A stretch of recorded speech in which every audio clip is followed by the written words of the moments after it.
उत्तराखंड में अवैध मदरसे जो हैं उनके खिलाफ लगातार एक्शन जो है वो यहां पर लिया जा रहा है। अलग अलग तस्वीरें जो हैं वो वहां से निकलकर सामने आती हैं।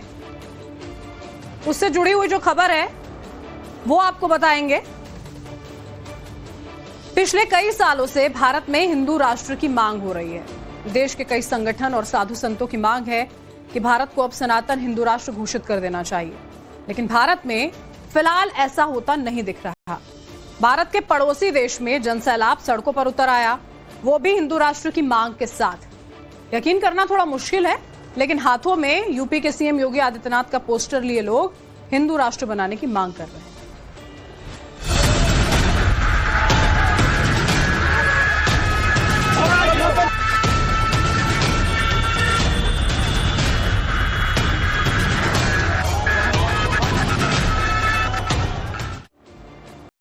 इस वक्त की बड़ी खबर नेपाल से आपको बता रहे हैं। हिंदू राष्ट्र की मांग करती भीड़ की तस्वीरें जो हैं वो निकलकर सामने आई हैं। पड़ोसी देश नेपाल का जोश आई है। नेपाल में हिंदू राष्ट्र की मांग को लेकर लोग सड़कों पर उतर आए। काठमांडू की तस्वीर आपके सामने। हिंदू राष्ट्र को लेकर भारी जनसैलाब सड़कों पर उतर आया। जहां तक आपकी नजरें जाएंगी वहां तक लोगों की भीड़ ही भीड़ है। इस भीड़ की ये मांग कि जब नेपाल में 80% से ज्यादा हिंदू रहते हैं तो फिर नेपाल को हिंदू राष्ट्र घोषित करने में हर्ज क्या है। साथ ही यह भी मांग है कि नेपाल को फिर से आधिकारिक रूप से हिंदू राष्ट्र घोषित किया जाए। दरअसल 17 साल पहले 2008 तक नेपाल दुनिया का एकमात्र हिंदू राष्ट्र हुआ करता था। इस दौर में नेपाल में राजशाही हुआ करती थी, लेकिन इसके बाद राजशाही को खत्म कर हिंदू राष्ट्र का दर्जा हटा दिया गया और नेपाल को सेक्युलर देश घोषित कर दिया गया।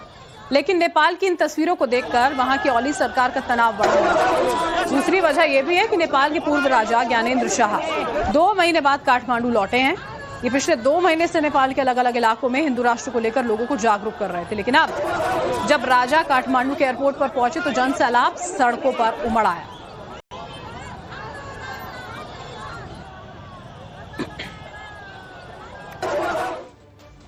और ये पूरी खबर है क्या, समझिए जरा, थोड़ी और डिटेल से आपको बताते हैं। राजा ज्ञानेंद्र के समर्थन में नेपाल के लोग ये नारे लगा रहे हैं कि राजा का महल खाली करो, हमारे राजा आ रहे हैं। आपको बता दें कि राजा ज्ञानेंद्र शाह वही व्यक्ति हैं जिन्हें 2008 में नेपाल की सत्ता से हटाकर राजशाही को खत्म किया गया था। 2008 तक नेपाल दुनिया का एकमात्र हिंदू राष्ट्र हुआ करता था, लेकिन माओवादी आंदोलन और वामपंथी विचारधारा के चलते नेपाल में सत्ता परिवर्तन हो गया। नेपाल में हिंदू राष्ट्र की मांग इसलिए भी बढ़ रही है क्योंकि नेपाल के लोग पिछले कई सालों से नेपाल की चुनी हुई सरकारों से नाराज थे।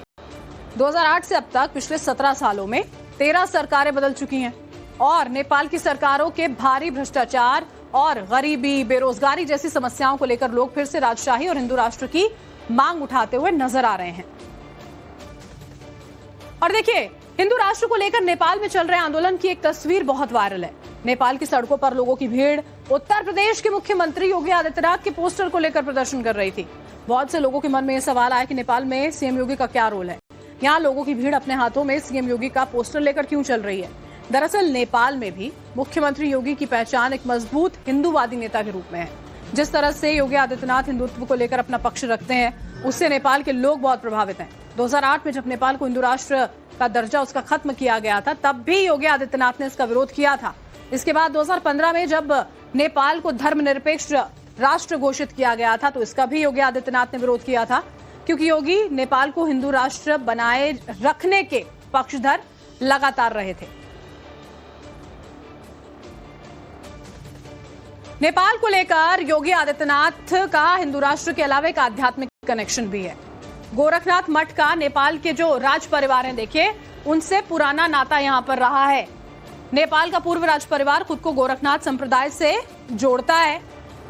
नेपाल नरेश स्वर्गीय राजा वीरेंद्र गोरखनाथ मठ में मकर संक्रांति पर विशेष पूजा अर्चना किया करते थे।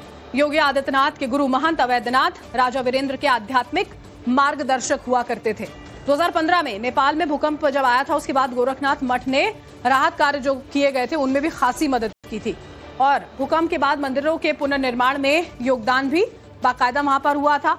2017 में नेपाल में विराट हिंदू महासम्मेलन में योगी आदित्यनाथ को आमंत्रित किया गया था उस दौरान। और पिछले महीने महाकुंभ में सीएम योगी के निमंत्रण पर राजा ज्ञानेंद्र जो हैं वो भी प्रयागराज पहुंचे थे। पिछले कुछ सालों से नेपाल के कुछ हिंदूवादी संगठन और राजावादी नेता देश को पुनः हिंदू राष्ट्र बनाने की मांग जो है वो लगातार इसी बीच में उठा रहे हैं और इसी बीच में दिखता है कि योगी आदित्यनाथ के पोस्टर्स लिए लोग वहां पर मौजूद होते हैं।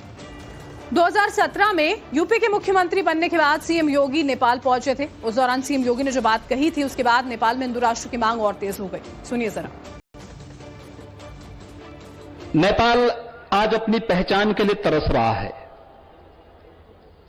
यह पहचान कभी भगवान गोरक्षनाथ की कृपा से, बड़ा महाराज पृथ्वीनारायण सहदेव जी की कृपा से नेपाल के एकीकरण के माध्यम से आप सबको प्राप्त हुआ था।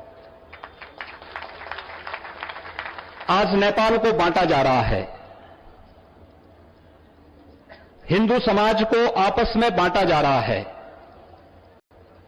एक नेपाल ने, स्वतंत्र नेपाल ने दुनिया के किसी जाति, किसी मत, किसी पंथ, किसी मजहब, किसी संप्रदाय का बिगाड़ा क्या था कि आज नेपाल की इस हिंदू पहचान को समाप्त किया जा रहा है।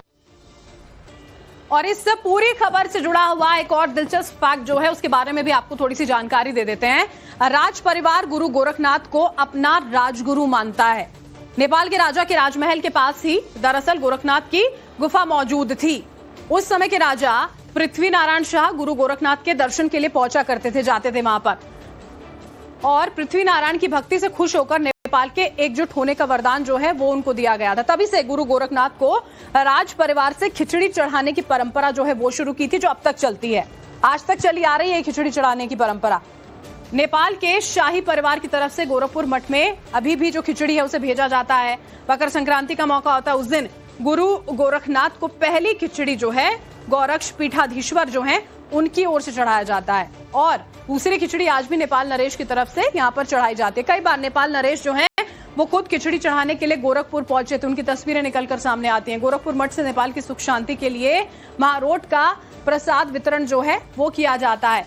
नेपाल राजवंश ने गुरु गोरखनाथ की चरण पादुका को अपने मुकुट पर बनाकर यहाँ पर रखा था।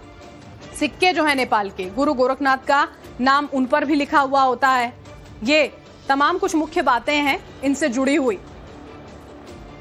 और हिंदू राष्ट्र को लेकर योगी आदित्यनाथ के जो बयान को आपने सुना, उसके बाद नेपाल में हिंदू राष्ट्र की मांग जो है वो तेज होती चली गई थी। तस्वीरें जो हैं वो आपको दिखा रहे हैं यहाँ पर। ये पिछले साल की तस्वीर है जब हिंदू राष्ट्र की मांग को लेकर काठमांडू में जबरदस्त विरोध हुआ था। इस दौरान हजारों प्रदर्शनकारियों की पुलिस से झड़प हुई। इन लोगों की मांग थी कि राजशाही वापस लाओ, गणतंत्र को खत्म करो, ये नारे लगाए गए थे। और ये 2023 की तस्वीरें भी हैं, देखिए, जब हिंदू राष्ट्र की मांग को उठाते हुए लोग सड़कों पर उतरे थे, प्रदर्शन हुए, उन पर किस तरह से वाटर कैनन का इस्तेमाल हुआ वो आप देखिए।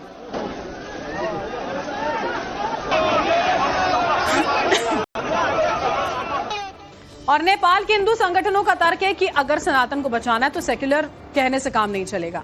नेपाल की जनसंख्या में पिछले 10 साल में अगर हम बात करते हैं, देखिए यहाँ पर कुछ आंकड़े हैं वो आपको समझा देते हैं।